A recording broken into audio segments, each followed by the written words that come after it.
Bonjour à tous, donc moi je m'appelle Olivier, j'ai un projet qui date d'il y a plusieurs années et maintenant qui arrive à maturité. Il va être lancé sur Kickstarter dans un mois. Donc là je suis dans les démarches de formalisation au niveau des États-Unis.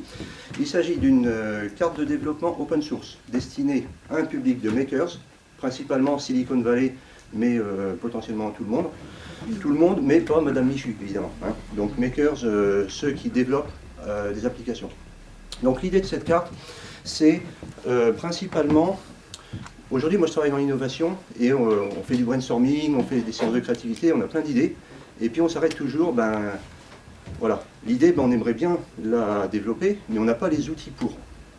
Donc là, cette carte est une carte open source qui permet d'avoir des outils pour prototyper de l'Internet de l'objet. Donc, avez-vous entendu parler de l'Internet de l'objet ? Oui, voilà. Puisque depuis un an, bon il y a un an on n'entendait pas trop parler, mais maintenant ça marche fort, enfin on en parle partout. Donc, petite carte, avez-vous entendu parler d'Arduino ? Oui. Oui aussi, d'accord. Donc on va dire, c'est une carte Arduino, 4 fois plus petite, 500 fois moins consommante. Donc les essais de consommation, on est sur 6 mois d'autonomie en communication, puis 3 ans en veille. Pour donner un petit exemple, on a une carte similaire, beaucoup plus grosse, qui est à Barcelone, qui s'appelle Smart Citizen, qui permet de monitorer des données dans la ville, genre la température, le bruit, la qualité de l'air, etc. Eux, ils ont une carte qui est très bien, sauf qu'elle consomme beaucoup. Elle consomme, en gros, au bout de 24 heures, vous avez tout épuisé. Donc voilà, vous comparez un petit peu 24 heures par rapport à 6 mois.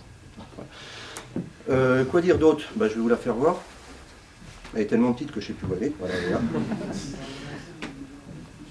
Alors, elle est dans la bonne poche. Pendant que je suis en train de la chercher, je vois quelqu'un qui m'avait posé une question l'année dernière, parce que j'en avais parlé l'année dernière. Quelle était la promesse ?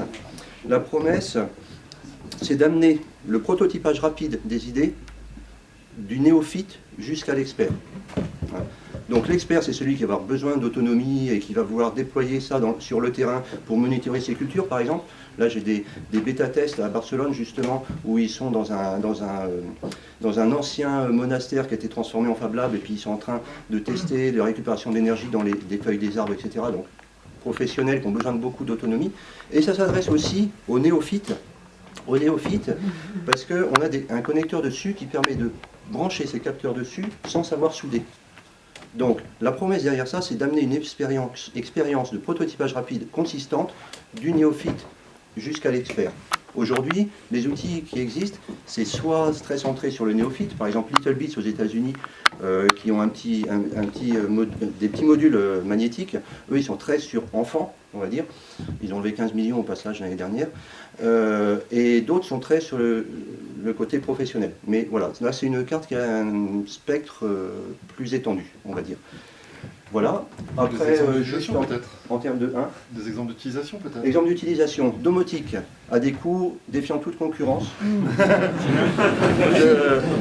Vous n'avez pas prévu, mais on en parlera. Accessible à tout le monde. Non, usage. Oui, accessible à tout le monde. Et autre usage, éducation. Éducation, notamment,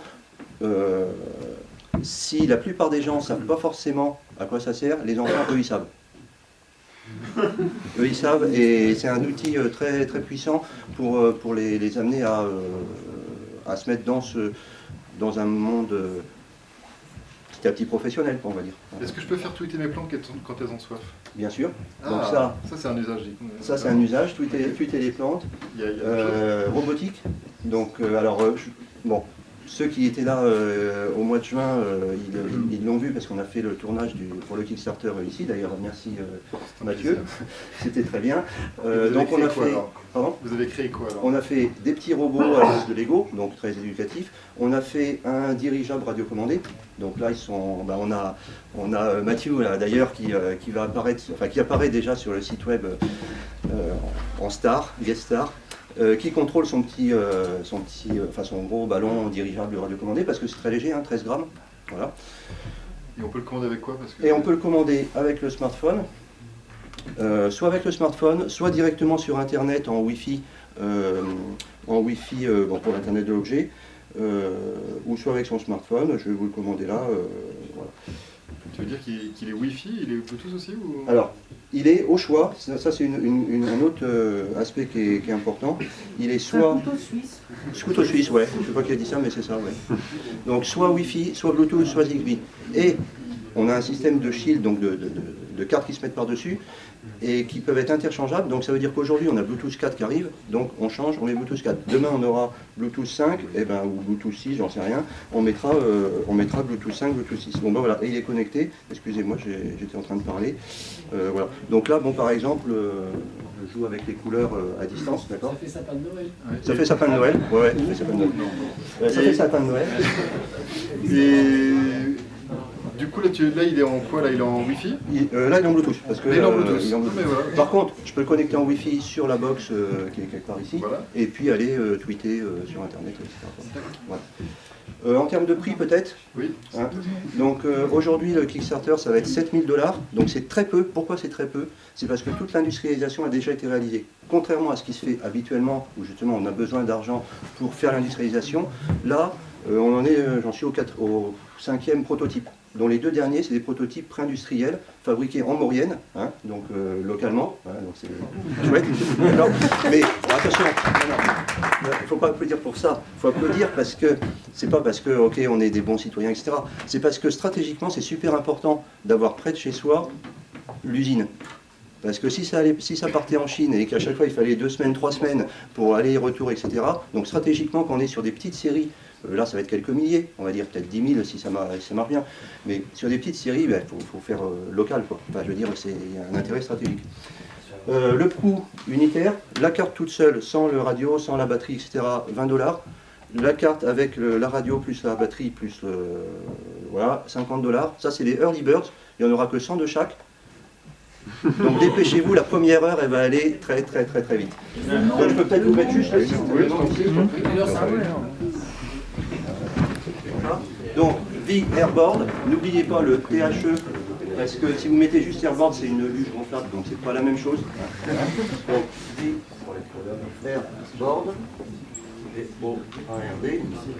.cc, Creative Commons, Open Source, d'accord. Donc, @VRboard, enfin Twitter, Facebook, etc.